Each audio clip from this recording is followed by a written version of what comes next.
Welcome to simple சமையல். இன்றைக்கி எப்படி சிம்பிளாக அட்டகாசமாக ஒரு பீக்கங்காய் பொரியல் பண்ணலாம்னு பார்க்கலாம் வாங்க. ஒரு ஹீட்டட் பேனில் 4 ஸ்பூன் எண்ணெய் ஊற்றிக்கோங்க. எண்ணெய் நல்லா சூடான அப்புறம் 1/2 ஸ்பூன் ஜீரகம் போட்டுக்கோங்க. அப்புறம் 7 பச்சை மிளகாய் போட்டு நல்லா வதக்கி விடுங்க. அப்புறம் 200 கிராம் வெங்காயம் ஆட் பண்ணிக்கோங்க. சின்ன வெங்காயம் இல்லைன்னா பெரிய வெங்காயம், நான் 2 வெங்காயம் சேர்த்து ஆட் பண்ணியிருக்கேன். ஒரு நிமிஷத்துக்கு வதக்கி விடுங்க. வெங்காயம் கலர் ரொம்ப மாறக்கூடாது. அதுக்கப்புறம் தோல் உரித்து கட் பண்ணி வச்சுருக்கிற பீக்கங்காய் ஆட் பண்ணிக்கோங்க. நான் 1.25 கிலோ பீக்கங்காய் ஆட் பண்ணியிருக்கேன். உங்களுக்கு பார்க்குறதுக்கு நிறையா மாதிரி இருக்கும், ஆனால் குக் பண்ணி முடிச்சப்பறம் கம்மியாகிடும். நல்லா கிளறி விடுங்க. ஒரு நிமிஷத்துக்கு நல்லா கிளறி விடுங்க.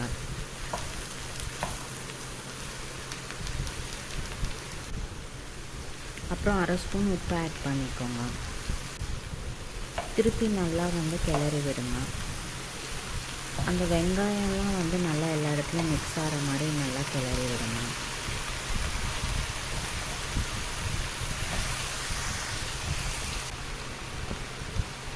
அப்புறம் லிட்டு வச்சு கண்டிப்பாக க்ளோஸ் பண்ணி விடுங்க.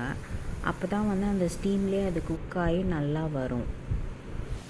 லிட்டு அப்பப்போ ஓப்பன் பண்ணி ஸ்டிர் பண்ணி விடுங்க. இப்போ பார்த்திங்கன்னா தண்ணியே இல்லை. கொஞ்ச நேரத்தில் பீக்கங்காய் தண்ணி அப்படியே விடும். நம்ம லிட்டு வச்சு க்ளோஸ் பண்ணால் ஃபாஸ்ட்டாக குக் ஆகுங்க. இப்போ பாருங்கள், தண்ணி வந்திருக்கு. இந்த தண்ணி தான் கடைசி சாஸ் மாதிரி நல்லா ஜூஸியாக இருக்கும். அதான் டேஸ்ட் கொடுக்கும். நம்ம க்ளோஸ் பண்ணி வைக்கிறனால தான் இந்த டிஷ்ஷுக்கு டேஸ்ட் வரும். ஸோ கண்டிப்பாக க்ளோஸ் பண்ணி வைங்க. இது சம்மரில் சாப்பிட்டா ரொம்ப நல்லது. நம்ம பாடி ஹீட்லாம் கம்மி பண்ணும். இதில் ஃபைபர் அண்ட் வாட்டர் கண்டென்ட் அதிகமாக இருக்குது. ஸோ வெயிட் மேனேஜ்மெண்ட்லேயும் ஹெல்ப் பண்ணும். இந்த ஸ்டேஜ்க்கு வந்தப்போ ஸ்டவ் ஸ்விட்ச் ஆஃப் பண்ணிவிடுங்க. ஒரு பவுலில் ட்ரான்ஸ்ஃபர் பண்ணிக்கோங்க. இது சாப்பிட்றதுக்கு அப்படியே ஆயிஸ்டர் மஷ்ரூம் மாதிரி இருக்குங்க. சப்பாத்திக்கு இல்லை சுட சுட சாதத்துக்கு ரொம்ப நல்லாயிருக்கும். ட்ரை பண்ணி பார்த்துட்டு எப்படி இருக்குன்னு சொல்லுங்கள். தேங்க்ஸ் ஃபார் வாட்சிங். இன்னொரு சிம்பிள் சமையலோடு உங்களை மீட் பண்ணுறேன்.